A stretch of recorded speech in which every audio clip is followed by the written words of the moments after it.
Standard 6 Subject Geography Lesson number 5 Temperature Part 2 Tell if the following statement is right or wrong. Give reasons. In order to understand the climate of a region, the latitudinal extent is more useful than the longitudinal extent. Answer. The given statement is right. Reasons.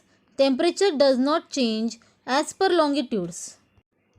Temperature changes as per the latitudes. The temperature decreases from the equator to the north and south pole. That's why, in order to understand the climate of a region, latitudinal extent is more useful than the longitudinal extent.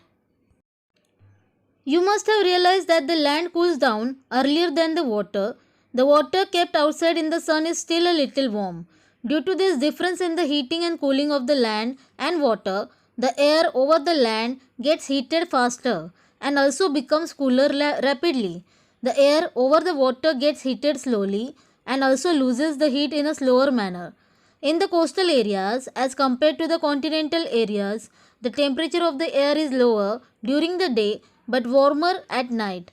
Contrary to this, the temperature of air in the continental areas is higher during daytime and lower at night. In the coastal areas, because of the heating of sea water, water vapor gets mixed in the air. This water vapor holds the heat in the air. As a result, the air in the coastal areas remain moist and warm. Conditions in the continental areas are opposite. As water vapor is absent, the air remains dry. This leads to sharp differences in the day and night temperatures. The difference in the maximum and minimum temperatures of a day is called diurnal range of temperature. In short, the difference in the day and night temperatures is less in the coastal areas and more in the continental areas. Now here they have given one experiment. A pot with water is placed on a burner.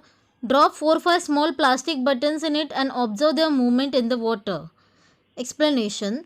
Water expands on heating. The hot water from the base move upwards. With it, the buttons too are pushed to the surface.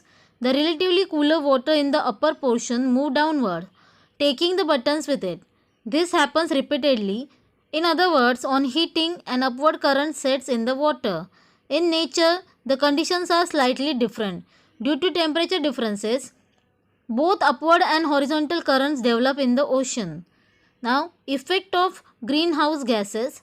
Some gases in the atmosphere like carbon dioxide and water vapor can hold the heat within themselves for a longer period of time.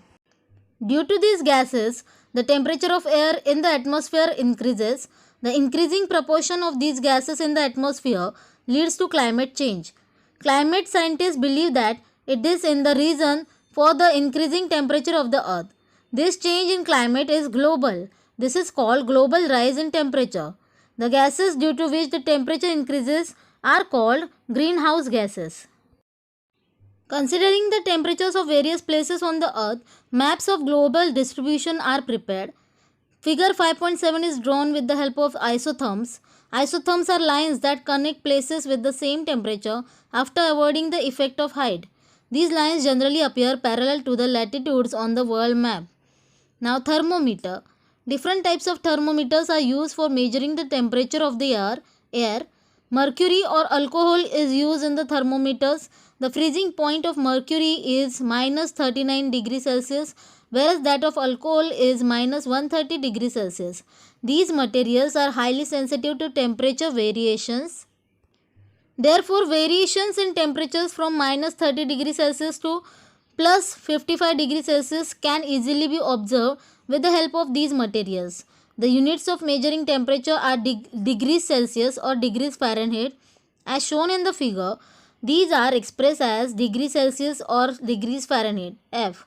The difference in daily temperature, minimum, maximum, can be observed with the help of thermometer. Air temperature is measured in Celsius.